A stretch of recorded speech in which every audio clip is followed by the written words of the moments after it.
stocks, bonds, ETFs, straight out of downtown Chicago. This is Zach's Market Edge. Welcome to Zach's Market Edge, the podcast about investing in your life. This week, I'm joined by Zach's senior strategist and the editor of Zach's Taser newsletter, Kevin Cook, to discuss what is a hot topic out there. I've seen it all over Twitter. It's on StockTwits. Some of the stocks are pretty hot, and the industry is also hot, and it's gold. This is my first ever podcast on gold. We've done Bitcoin, Kevin. I've done that a couple times, but this is gold's chance. It's day in the sun, so to speak, here on the Market Edge. And I don't know, you don't own any gold stocks in your Zach's portfolios, do you? No. Okay. And I don't either in my value investor or the insider trader, which also kind of says something, because if I'm going to see it anywhere, I'm going to see it in the insider trader, most likely. Oh, so you've never seen any miners? No, not yet. Wow. Yeah. And they all have pretty good ranks, because I took a look at this, and the Zach's industry for gold mining is in the top 4% of all Zach's industries, which is like, you know, that's pretty high up there. That's basically among the best. That's the best, basically. And what that means is when the Zach's industry ranks that high, in the top percentages of all the industries, is that the estimates are being adjusted higher. And a lot of them are Zach's like ones and twos, basically, because that's the strong buy and the buys, because those estimates are being adjusted higher. And why are they being adjusted higher? Because gold is at new 6-year highs. I think it's up about 20% year to date now. Mm-hmm. And so if you're mining it and you're either not hedged or not hedged a lot, and the price keeps going up, you're probably going to get it, be able to sell it for a lot more. So those earnings are looking a little bit better for the gold miners right here. But I've talked about this in the past, Kevin, that I have owned gold mining stocks, and I did buy some of them and the gold ETF when that launched in 2004, because during the housing bubble, I really did think we would see some kind of big inflationary play. And gold was out of favor. It was, pretty cheap at the time. So I did read Jim Rogers' good book on commodities that he wrote around that time. I think it was like 2003, maybe 2004. And then they launched the gold ETF in 2004. That's the one most people use. That's the GLD with that ticker. And so I owned it all through the financial crisis. And then I bought some of the weird little gold miners. I shouldn't say weird, but ones, the more obscure ones. I wasn't owning like the Newmonts or those at the time after the financial crisis. I bought this one called B2 Gold, and it's BTG, it's Canadian. And then it went nowhere, and then it sank as the rest of the market, really recovered there. So like around 2012, 2013, it was going nowhere, but it was under like a $2 stock. I think it went as low as like 80 cents or something. And so I was like, I own a small percentage of this. I'll just stay in it, because why not? And then recently, earlier this year, when it got back up to basically what was my break even, which was like around like $3, I think it was, then I was like, I'm out of here, because for those 6 years, I got nothing, because it does not pay a dividend, and I barely was back to break even. So now I know everybody's like, but Tracy, it's doing so much better now. You got out too early. I know they're saying that, right? So I did look, and it's up 25% year to date over the 5 years now, but I owned it for 6. Over 5 years, it's now beating the S&P 500 during that period, 73% to 47%. But a lot of that is because of this year's bigger breakout. Mm-hmm. But again, no dividends. So I got nothing for my patience of holding it all that time. And so I consider it to be kind of a bust. And I have no regrets of selling it. I did take that money and put it into something I felt like could do a lot better as an investment for me. And I feel like, Kevin, that these questions aren't really being asked right now in the gold for the people who are all excited and are getting in, and they want to buy like any miner they can. And then there's the question, which we will go over. I feel like if someone is going to try to invest in this area, do they buy the miners? Do they buy just the indexes? There's those inverse, the 3 times bull things. I'm going to talk a little bit about those because I think people get, if they're going to get into it, I know, and we know that they're all looking at those 3-time bullish ones because why wouldn't you, right now? Mm-hmm. So I don't know, Kevin, what's your view on gold right here? Uh-oh. Well, we should clarify that I am essentially a fundamental gold bear, Okay. meaning You hate it at all times. yes, Basically. yes. Okay. Well, That's a good I wouldn't say hate, and dislike. I have traded it. Okay. All right. And to give you some background, in 2009, I was on CNBC with Maria Bartiromo, and gold was trading about $1,150. And this is 2009. This was the start of QE, right? Quantitative easing for the U.S. anyway. Japan had been doing it for a long time, but we're buying bonds with money that didn't exist before. So that should have been bullish for gold. Oh, well, it was. Yeah, for a little while. Yeah. So I was on her show on the Closing Bell, and the question was put, what's possible here? And I said, well, if we print all this money, and Europe was doing it because they're going into their crisis, we're doing it coming out of our crisis, then the price of gold will rise in some relationship, and it could rise dramatically. And one of the figures was if gold is going to catch up with the money supply, gold could go to 2,000. Right. And I said, at the time, I'm not predicting that it's going to go to 2,000, right away. But if the hype among investors becomes such that they view gold as a monetary phenomenon, right, and that it has to counter the printing of money, it could very well go there. And in 2 years, we got to just over 1,900. Right. It got close. Yeah. But then after that, I became a gold bear, and I didn't short it. I picked different spots to short it.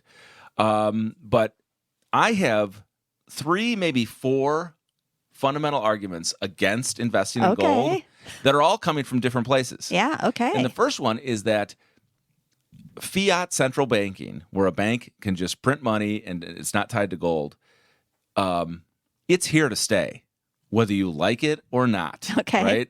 I mean, look at the economies that we've built on it. Right? Yeah. The European currency is only 20 years old, but it's a success, the euro. Yeah. And it's built on fiat banking. It's not built on gold. And the U.S. dollar and this economy, this, massive economy, it's built on fiat banking. So to think that you're going to go back to a gold standard is just crazy talk. That's like flat Earth, the moon landing never happened kind of talk. I mean, that's where you're going when you talk about going back to the gold standard. It's not going to happen. Okay. So let's just be clear about that. Fiat central banking is working. It's working for the banks. It's working for the electronic payment systems. Look at all the companies we invest in that have risen up in the electronics payments world. Not just Visa and MasterCard, but Square and apps on your phone. Yeah, and PayPal. Okay, so that's argument 1. Fiat central banking is here to stay. We're not going back to the gold standard. The second argument from a completely different place is technology drives economics.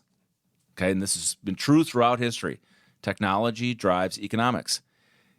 Innovation is what's creating, massive wealth, at scales that are hard to measure sometimes. Everything from obviously the microprocessor, computer chips, to innovations in materials, what we can do with transportation. The little computer, I call it little, but your phone is little, but it's a massive computer compared to anything that was available 20 years ago. Yeah. So technology innovation is what's driving wealth creation. And It's also driving something we don't like, and that's the demise of manufacturing jobs, right? Right. Because in a global economy, when you have free trade and you break down trade barriers, technology and capital are going to flow across those borders, and that's exactly what's happening. So, over yesterday was Labor Day. I watched a video presentation by economist Robert Reich, where he's talking about the demise of labor unions, and I'm going to talk about this later today in my podcast too. I'll get into it deeper, but this idea that labor unions, have become less important. And only 10% of workers are in them, and now it tends to be more service, like education and things like that, and hospitals. That somehow that's the result of poor economics in this country, and it's not. It's that Detroit lost the game temporarily there because it was easier to manufacture a car elsewhere and pay somebody a lot less money. So your argument against gold then is that there won't be inflation. It sounds like you're saying that it's more, there's deflation possibly or stagflation. So why own gold?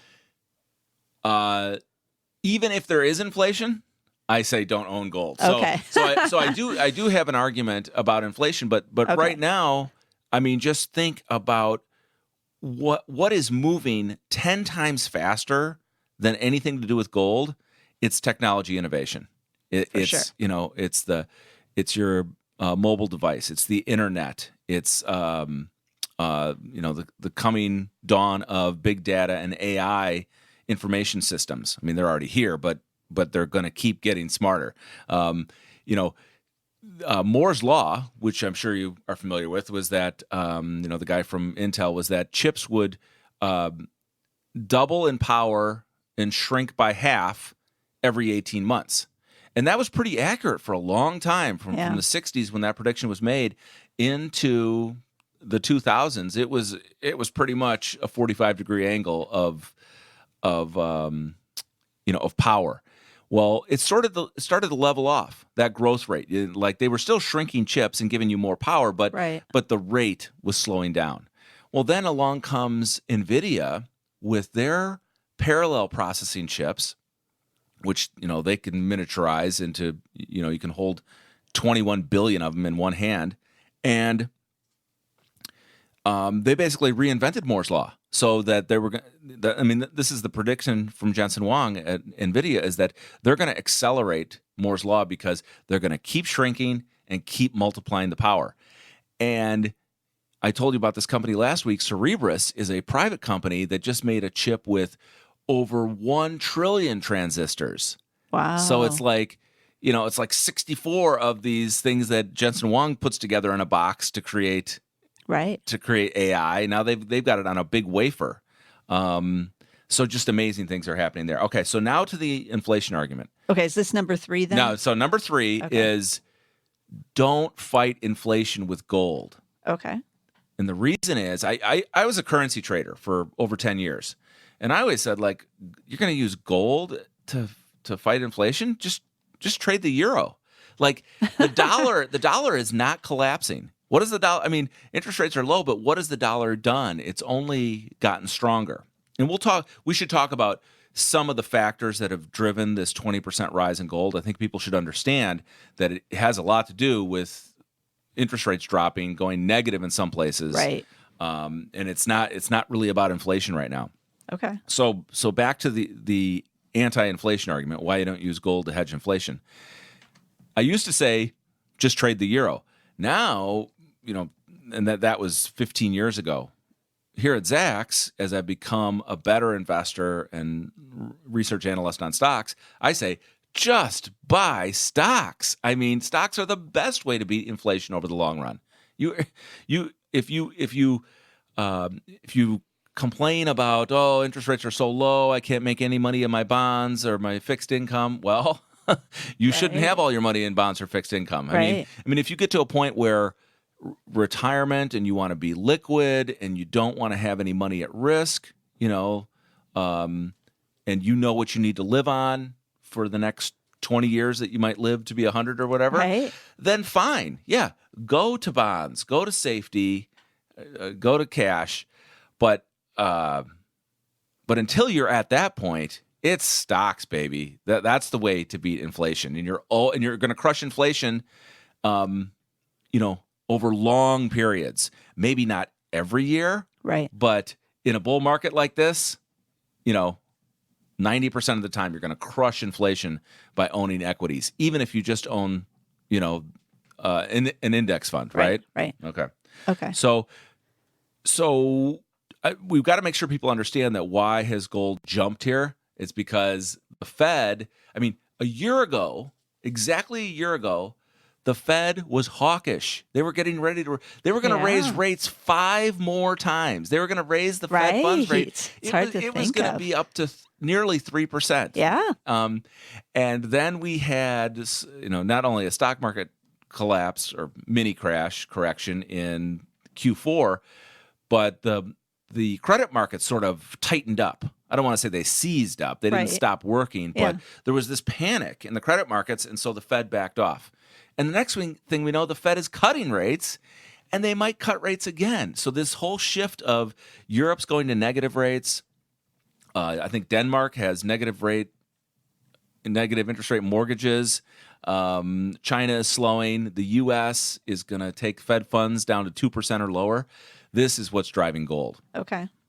And I don't think it will last. It's not. You don't want to be buying gold up at 1,500 and holding that back. And if you do, even the big advocates of buying gold, like let's say you see a strategist from State Street who is the sponsor for the GLD. Even they're going to tell you maybe just 5% of your assets. Like they're not telling you you're not going to get rich in gold.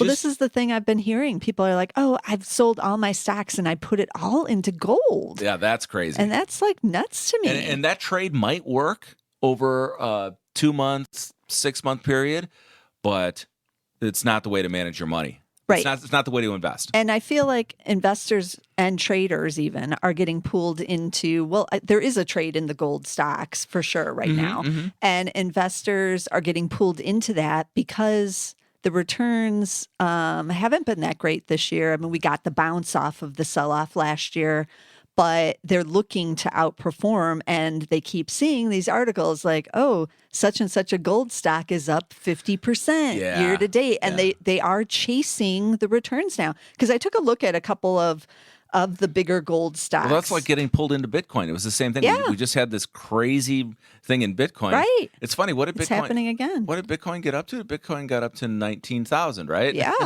Right. And gold got up to 1,900. Right. Interesting. So I took a look at a couple of the big names. So like Barrick, when I looked at the industry, I was like trying to remember all the big names and everything from back in the day, because I did used to cover a lot of these here at Zacks, around the financial crisis when gold was soaring. Then the earnings looked better for a lot of the big miners. So I was familiar. I could like whip out those gold names left and right. And there has been some consolidation in the industry too. I think a couple of the big names are gone now. But I looked at Barrick, which is ticker GOLD, easy to remember with that one.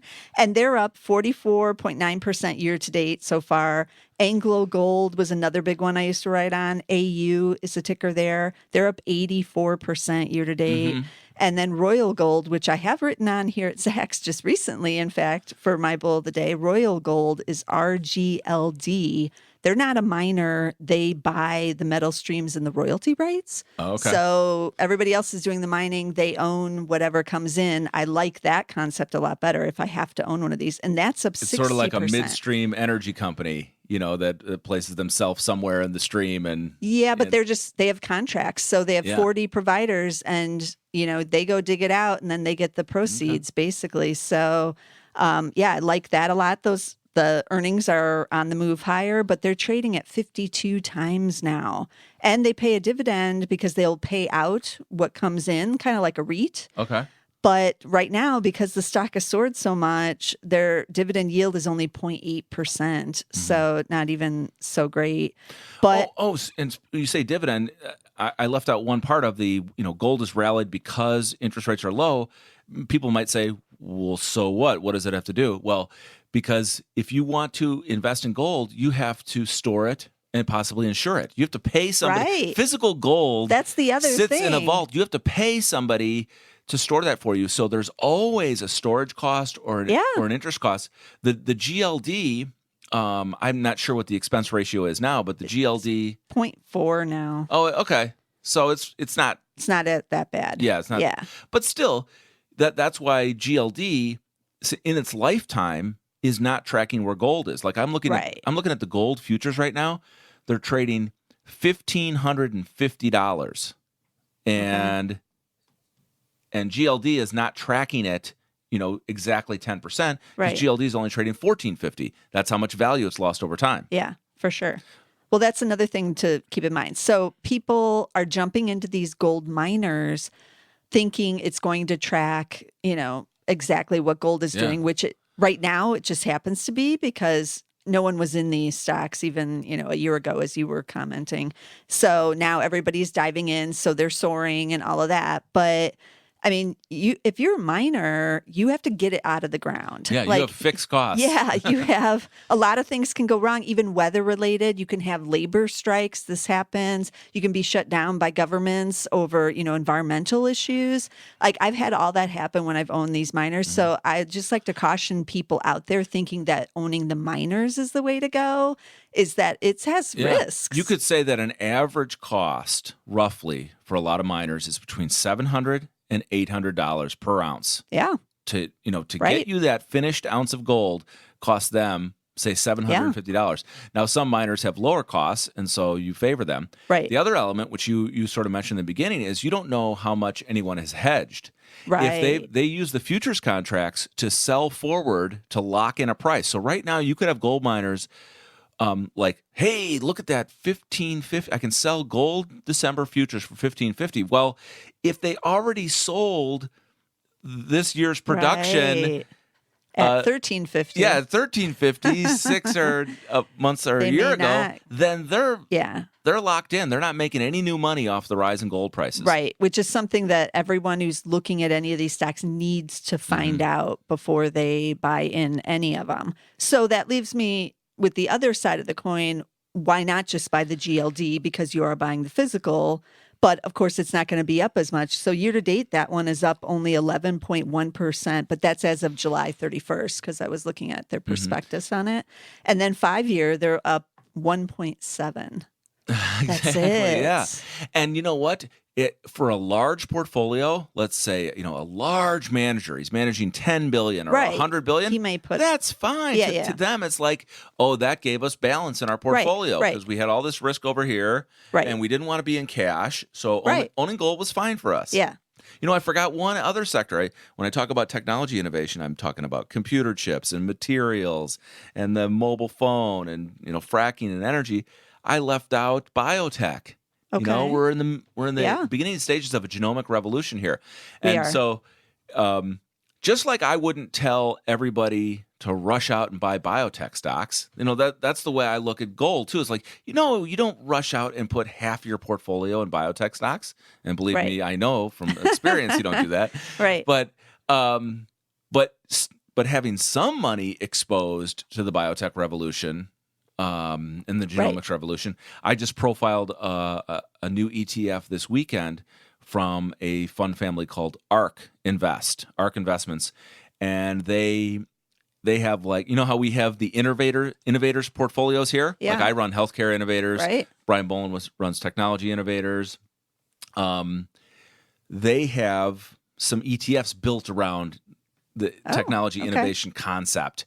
And they have one that's focused on genomics. And it owns some of my favorite companies in, genomics and diagnostics and sequencing. And do you know the ticker on that one? ARKG, ARKG. Okay. Yeah. And so they group together the CRISPR stocks with the genomic sequencing stocks. Wow. Interesting. So it's a very select area of biotech that's going to capitalize on our knowledge of the genome as it grows.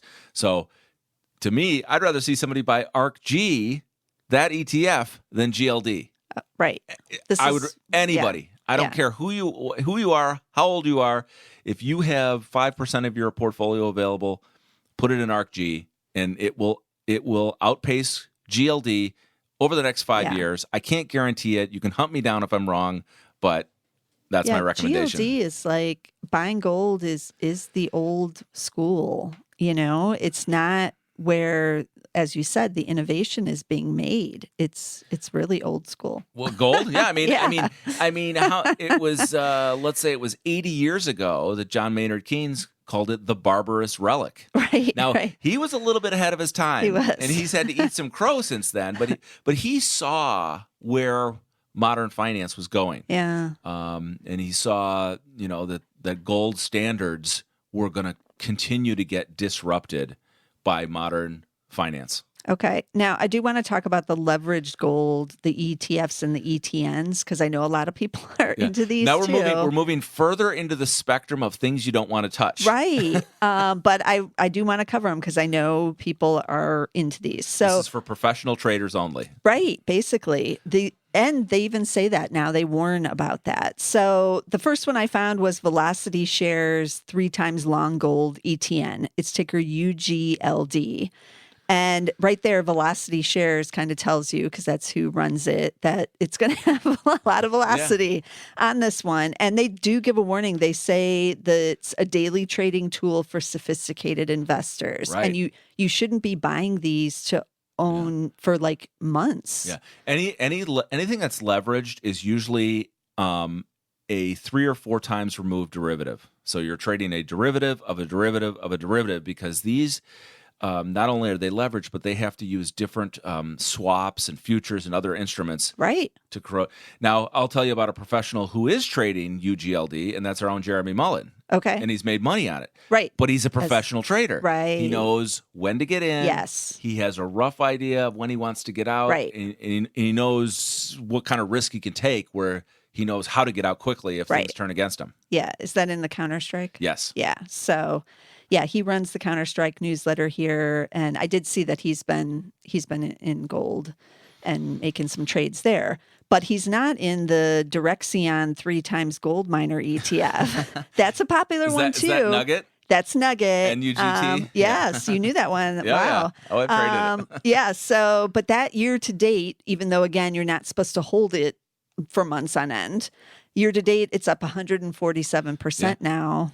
And it works great in a trend. Right. Yeah. And that's why everybody's jumping into it. But and they will soon get very chopped up, because once the thing starts to consolidate and go sideways, their emotions will have them. Oh, I got to buy it here. It's rallying. Oh, I got to sell. I'm down $20 today. Yeah. It'll whip around like crazy. Yeah, I took a look at the top holdings with this one. They are Newmont, Barrick, Newcrest, and Franco, Nevada. There's some names in there I don't know. Franco. So yeah, like these seem only for traders and only if you know what you're doing. Otherwise, people should be looking at least just at the GLD if they're interested in getting into it. But I sold mine. I do own an old mutual fund that I had in one of my retirement portfolios from back in the day, from 2009, 2010. I've not put any new money into that for years, but again, it's a small percentage. And I was like, man, I'll just leave it in as like a little mini hedge thing against everything else. But yeah, I'm not adding to it. And I should comment on one other aspect of the allure of gold. And especially for, people say from my parents' generation. Yeah. My parents are in their 80s. It's that old-fashioned allure. It seems like it's real money, because it was money when you were growing up. So then it seems like, oh, that's real money. People own the coins a lot too. So they, you see the ads on TV, Yeah. like, watch out, you never know what's going to happen with those bankers on Wall Street. So you better get some gold and silver coins, Right. and stock them away. Yeah. It's the idea of hard currency, Right. But again, I think it's a barbarous relic, and people can do so much better investing in equities. Right. Just, there's so many great companies out there that are, like, as you said, innovating and growing. And that's the future you want to bet on, not, I don't know what you're betting on with gold at the moment, but Right. well, I do know a Yeah. lot of it's Armageddon and Exactly. we're burying it out in our Yeah. backyard and all that stuff. It's the hedge against collapse. Right. Not to mention if you do buy any of the bars, like those weigh a lot. You're not exactly moving them around. Right. So if there, Where do you if store there 'em? is some type of collapse again, and you need to get out of town, Yeah, I don't how are you think- going to move your gold? I don't know. Maybe that's where the coins come in because they're a little bit easier to Yeah. manage. I do kind of always look when gold starts surging at whether or not the gold stores come back because remember around the financial crisis, Yeah, yeah. suddenly there were gold stores that were like taking over like former gas stations and things here in the Chicago area for sure. And then those closed down, I noticed, because once gold was not going up, nobody was selling their gold jewelry anymore or anything. And the job market improved and all the stuff. We didn't need to do it. And so I am kind of keeping an eye open on to see if any of that kind of returns or if we start seeing, gold 10,000 like ads on CNBC, things like that. Tell me what the mindset is. But again, like, just cautionary that a lot of people seem to be chasing the chart here. So Yeah. And does it get back to the old highs above 1900? maybe. I right? don't think so. No, you don't? No. Okay. And because I also don't think that U.S. rates are going to go negative. I think Okay. I think the Fed. I don't see the recession. Okay. So and until you see the recession, I mean, maybe the Fed's going to go to 2% here. Okay. But I think the stock market's going to make new highs long before gold does. ever gets to 1800. Okay. You heard it here. That's our prediction here. Okay, let's recap the stocks I talked about. So there was B2 Gold. I've recounted this story a couple times now. BTG is the ticker there if you want to go check out what it's doing now. Then Royal Gold, they did the streams and the royalties, RGLD. We had a couple of the gold miners, Anglo Gold, AU, and Barrick is GOLD. Then the Spider Gold ETF, which has been around since 2004, and it invests in physical metal, is GLD. And then we had the 3 times leverage with just the gold is UGLD, and then with the gold miners is the NUGT, NUGT. And then we mentioned, what is it? It's the biogenome something or other. What was that one? The ETF? The ARC one. ARC Genomics. Okay, ARC Genomics. We mentioned that one. The Genomics Revolution ETF. Okay, cool. That's a good name. Yeah. So if you're interested in actually betting on the future, you might want to take a look at that one. Yeah, in my healthcare innovators, I tell people I'll write reports about genomics or CRISPR or whatever all the time, and I tell everyone, you're watching a revolution live. Right. This revolution in genomics and gene editing, Yeah. you're watching it live. It's happening now. But to my subscribers, my followers, I say, you're not just watching it. You're in it. You're investing in it. We don't just sit and watch. We're actually, part of this movement. Right. That's exciting. And that ticker again is ARKG. So be sure to subscribe so you don't miss a single episode. We're going to be covering whether or not we're going to be in a recession again. We're having John Blank on here live in the studio. Ooh. Yeah, it's been a couple months since he and I discussed the recession again. We've done this show. Recession probability. Right. We've discussed it many times now, I want to say over the last 2 years, but we're going to have him back on again because some of those recession bulls, is that what they're called? Are you a recession bull? Who cheers that on? Nobody, really. Yeah, nobody. What would you call them? I don't know. Those who are saying we're going to have a recession imminently. Or there are many traders and commentators and economists who think we should have one. Right. We're already at excess. Right. It's already like the year 2000 or the year 2007, right. which it's not in terms of valuations or excess. Yeah. So we're going to discuss all of that. You don't want to miss a single episode. You can get us on SoundCloud. We're also on Spotify and on Apple Podcasts, but be sure to get us somewhere. And I'll see you again next week with some more stocks.